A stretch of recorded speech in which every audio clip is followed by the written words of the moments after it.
ADC নির্বাচনকে সামনে রেখে ২৮ নং শিলাছড়ি মনুবনকুল কেন্দ্রের বামফ্রন্ট মনোনীত সিপিআইএম প্রার্থী উচাথই মগের সমর্থনে বনকুল বাজারে প্রচার মিছিল অনুষ্ঠিত হয়। মিছিলে অংশ নিয়ে প্রতিক্রিয়া ব্যক্ত করেন পার্টির রাজ্য কমিটির সম্পাদক মণ্ডলীর সদস্য সুধন দাস। তিনি বলেন, সাধারণ মানুষের ব্যাপক সমর্থন বামফ্রন্টের পক্ষে রয়েছে এবং এই কেন্দ্রে জয় শতভাগ নিশ্চিত।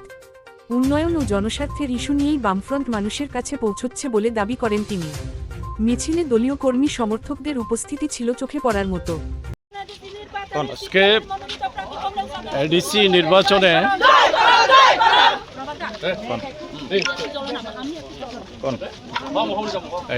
নির্বাচনে মনু বনকুলে মগের সমর্থনে এক ব্যাপক সারা জাগানো মিছিল সংগঠিত হচ্ছে।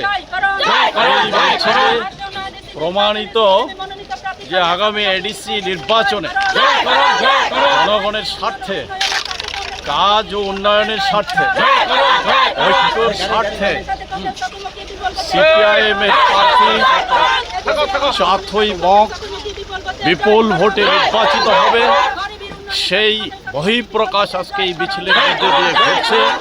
আমরা সকলের কাছে আবেদন রাখছি, এই নির্বাচনে বামফ্রন্টকে এডিসির ক্ষমতায় প্রতিষ্ঠিত করার জন্য এবং আমাদের প্রার্থী উচাথই মগকে নির্বাচিত করার জন্য আহ্বান রাখছি, যাতে উন্নয়নের স্বার্থে এডিসিতে বামফ্রন্ট ক্ষমতায় প্রতিষ্ঠিত হতে পারে, সেই আহ্বান সকলের কাছে রাখছি।